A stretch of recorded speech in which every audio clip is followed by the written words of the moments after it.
Hello, everybody. It's Daniel here, and welcome to Emotional English Podcast, the podcast where you learn an English language effortlessly, emotionally, fulfilled with energy, and of course, positively. Welcome, everybody. Another day, another chance to learn English. And it's me, Daniel here, and I'm ready to push another category for you guys. Today, we will discuss the category of vocabulary practice. We will discuss the topic of ordering at a restaurant. Pretty basic, pretty nice topic for general people, I would say, for all people who want to know how to order food or do things at the restaurant. So, before I start, I just want to announce that we have a beautiful community on Telegram. So if you want to join our community, just go to Telegram and join Emotional English Community. And if you want to support our podcast, we have a link down below. You can join and you can support our podcast with a little donation or with a subscription on Boosty channel. What else? And one more thing. If you're listening this podcast on any platform where you can rate our podcast or give a rating to us, so please do it. It will be a big help. It will be a good variation of promotion, what you can provide to us, and I will make even more episodes if I will see your interest and your ratings. So if you like the podcast, follow us, and we'll love to give you as more content as we can. So, what about ordering at a restaurant topic? So the vocabulary practice category is about learning some phrases what you can use at the restaurant. And while we're learning these phrases, I explain you the phrase, I explain you the focus vocabulary, and I ask you a question. So first of all, we will read the phrase several times. You can repeat after me. And then we will describe what is the word, focus word in the sentence. And then a little explanation for this specific situation. And then a little reflection with a question or a little questionnaire to yourself. So reflection question, it's a question that you ask yourself. And I will follow this dynamic and I will answer this reflection question. And I will show you how you can answer these reflection questions. So we can start with the first phrase. And I will show you how everything works right away. Are you ready? Let's begin.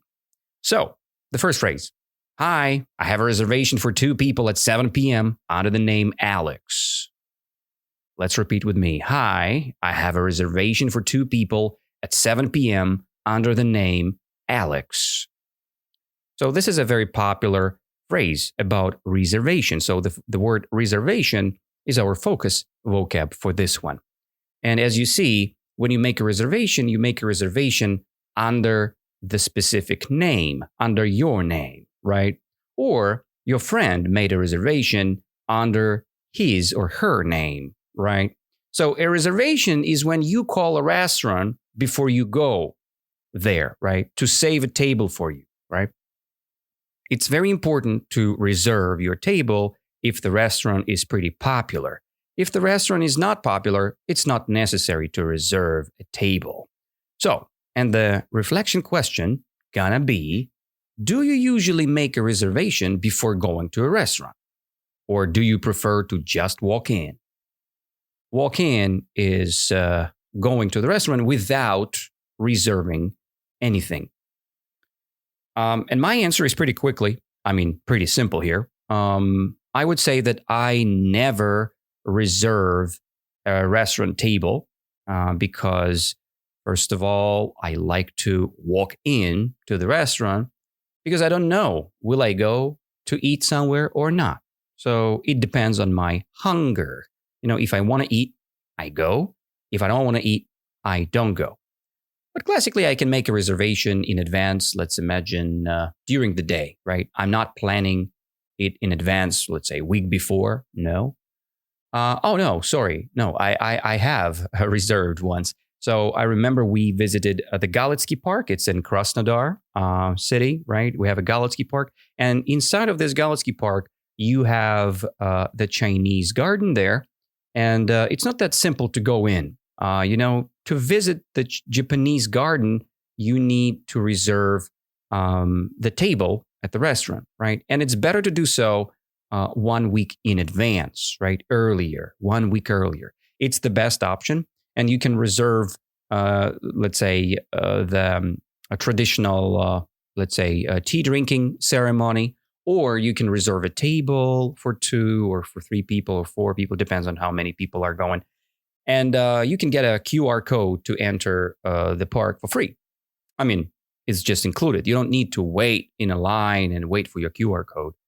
So especially right now when it's pretty warm, there are many tourists who wants to join, who wants to go in this Japanese garden, right? And it's a beautiful place. Many people who had visited this place, they say that this place is very, alike as in Japan, the park in Japan. It's very similar and it's amazing. If you've never been there, my big recommendations to go there. Okay, so we discussed the first phrase. Hi, I have a reservation for 2 people at 7 p.m. under the name Alex. Let's go to the second phrase. The second phrase is, let's start with an appetizer. The mozzarella sticks sounds good. I will repeat, and you can repeat with me. Let's start with an appetizer. The mozzarella sticks sound good. Okay, so what do we have here? And the focus vocab here is an appetizer. And you can say, what is an appetizer? An appetizer is a small dish you eat before the main meal. Appetizer, people can drink an appetizer as well, because people drink an appetizer to make an appetite even stronger, right? To create the appetite, right? To make an appetite. So appetizer is a small dish, and it can be a small drink as well, right? It depends on what you're having, but you do it before, in advance, earlier than the main dish or the main course, okay? The question, reflection question for you guys, what is your favorite appetizer to order at a restaurant? And for me, my favorite appetizer to order is the salad. I like the salad because salad is not a main dish, right? It's an appetizer. When you eat a salad, you want to eat more. And it's a pretty good way if you want to stimulate your appetite, right? So that's how you can do it with a salad. That's the second phrase we had discussed. And I will repeat the phrase, let's start with an appetizer. The mozzarella sticks sound good. It's great. Great choice. Phrase number 3. For my main course, I will have the grilled salmon with vegetables. For my main course, I will have the grilled salmon with vegetables. So as you see, the focus word or focus vocab here is the main course, right? For the main course, like a main dish you're ordering. The main course is the biggest part of your meal, and it's the primary dish you order, the main dish you order, primary one, right? The reflection question here is pretty simple. When you go out to eat, do you usually order a big main course or several small dishes? Okay, I will read this again. When you go out to eat, do you usually order a big main course or several small dishes? I prefer to eat big main course without ordering several small dishes because I'm a pretty banal person, I would say. I like something simple. I like simple food, like chicken with French fry, burger with fries, something very simple. So I like the big main course, and I don't like to try many small dishes because if I like something, I can't eat more. So that's the problem. And I like to eat something what I've picked, and it's big order, right? Big main course. Okay, so for my main course, I will have the grilled salmon with vegetables. And salmon, it's the fish. And remember, it's not salmon, no L there. It's a salmon with vegetables, with veggies, right? Phrase number 4. I will have the burger, but could I get the dressing on the side? Let's repeat. I will have the burger, but could I get the dressing on the side? So the focus vocab here is on the side. So something can be on the side. If you want something on the side, this means you want an ingredient like the sauce in a separate small dish, not on your main food. Okay. So, for example, if you order the salad, you can ask the dressing, the sauce on the side, not on the salad, not, let's say, on the top of your salad, but on the side near your salad. You will take the sauce and you will put it on your way, right? How do you like it? Maybe you just want vegetables without the sauce, right? Maybe you have some restrictions and you ask the dressing, the sauce, on the side, okay? You can ask, for example, if you eat, let's say, French meat or something else like a steak, and underneath the steak you have French fries or potatoes. You can ask to make them on the side, just near the steak, not under the steak, but near the steak. So it's called on the side, right? So, and I will ask you a question now. Is there any food you always order with a sauce on the side? Or maybe there is any food you always order with the garnish on the side, you know? So garnish can be under the meat, or it can be on the side, near, not touching your meat, right? People are different and they decide different things, right? So I will repeat the phrase, I will have the burger, but could I get the dressing on the side? So the sauce for the burger, I want on the side, near my burger.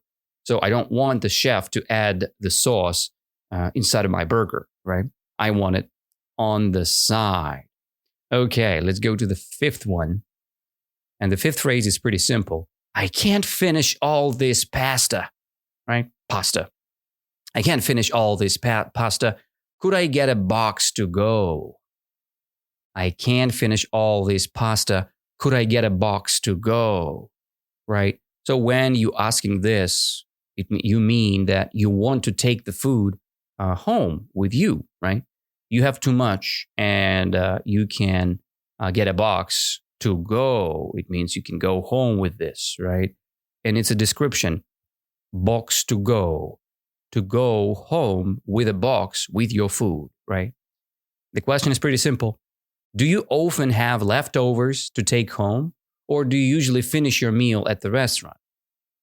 As for me, I like to finish my dish, my meal at the restaurant. Sometimes it's not simple, but now when all the restaurants are cutting their costs, you see not a big portions there, right? So you finish your meal at a restaurant. And I don't like to have my leftovers. Leftovers, it's what left on your plate. I don't want to pack it to the box to go because the food, when you take it home, right, it's not that delicious anymore. I like to eat everything at the restaurant. What about you?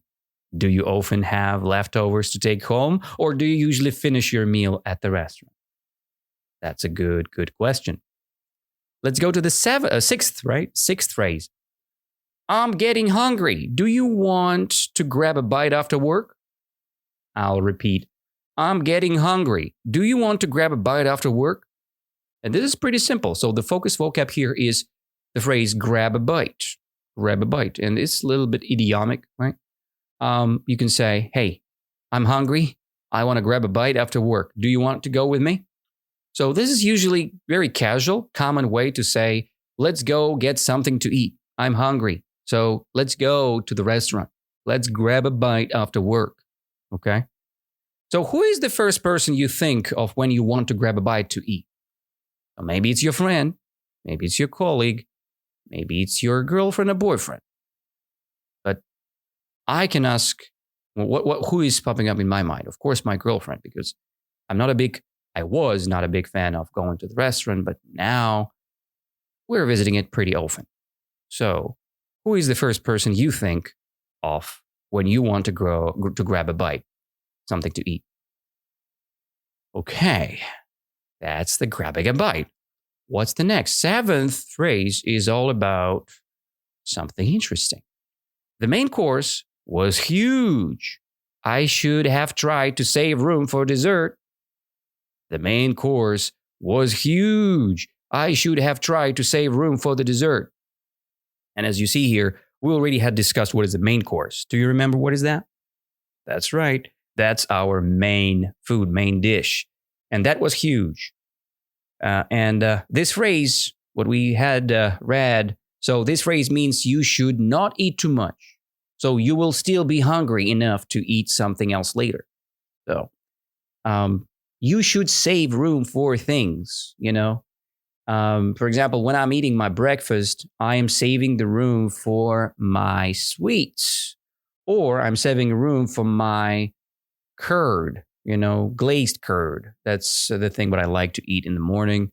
Glazed curd. Yeah, it's like a cottage cheese glazed with a chocolate. It's pretty popular in Russia. And I like the milk cow from Karinovka. That's the name of the brand.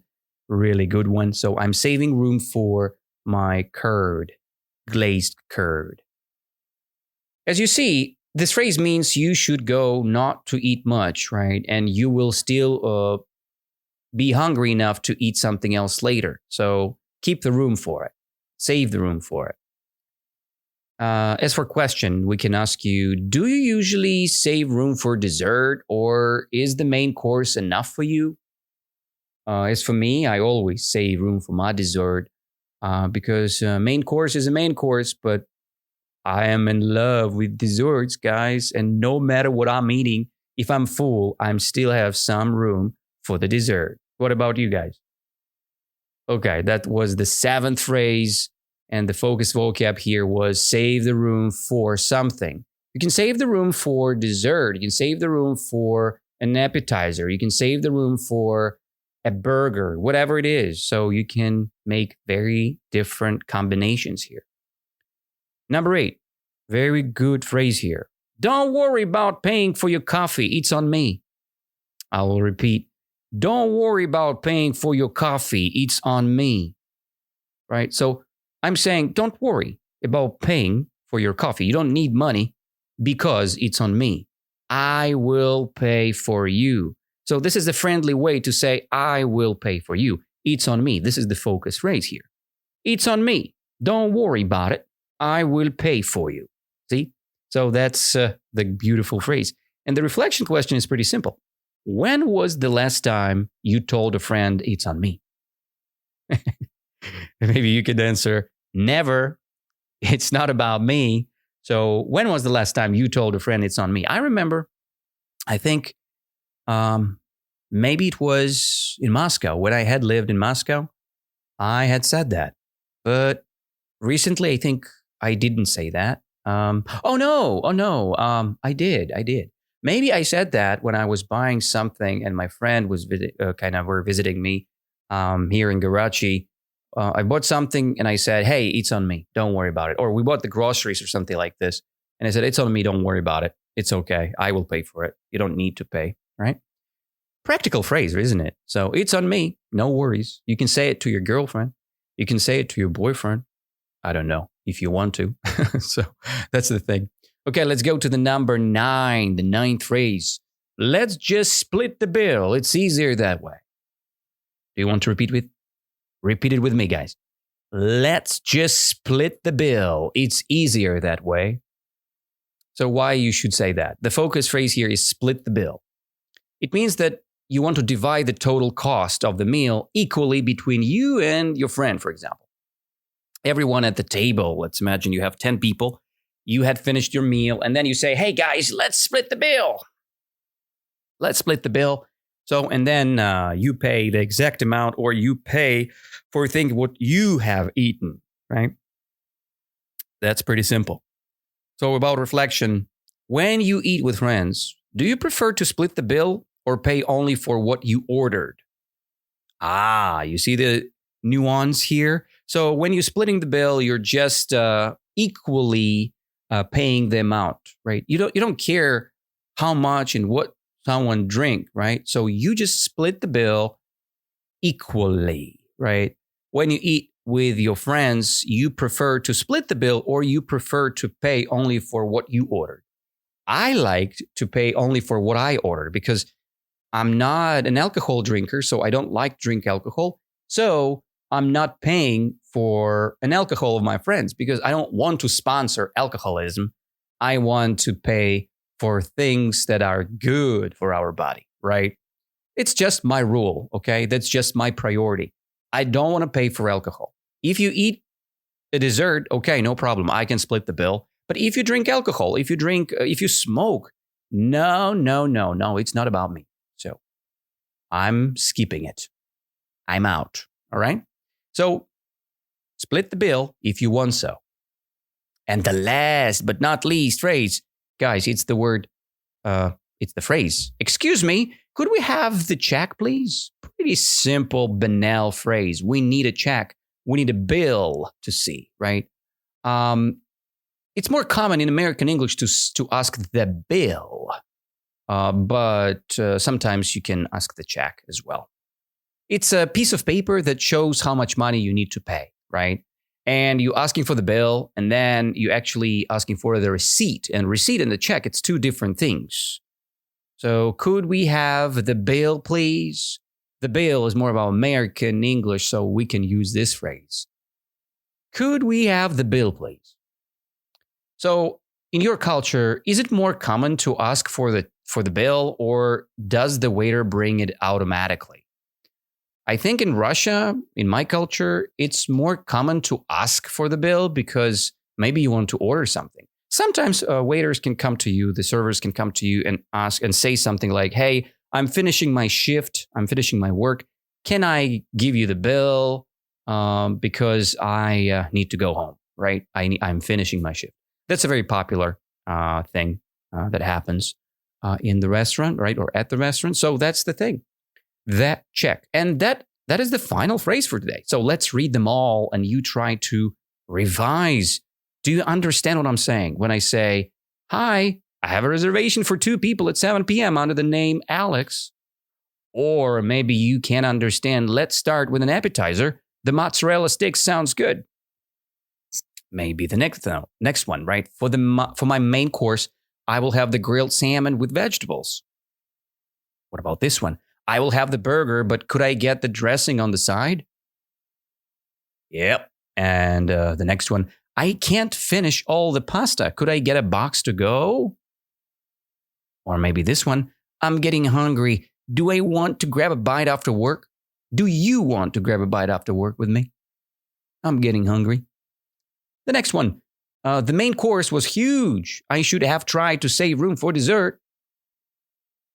The next one, don't worry about paying for your coffee. It's on me, man. It's all right. Next one, let's just split the bill. It's easier that way. And the final, excuse me, could I have the bill, please? Okay, that's all phrases for today, guys. It was our category about vocabulary practice. We've learned 10 phrases today. We've answered 10 questions today. We explained 10 focused vocab for today. And I think it's a good start for your English practice, isn't it? If you want to learn something deeper about this topic, go to YouTube or go to the platforms where you can practice even more. Use Google, use AI to find something more interesting for yourself. And don't forget to learn English effortlessly, emotionally, filled with energy, and of course, positively. I'll see you very soon next week. Let's stay in touch and have a beautiful day. Bye-bye.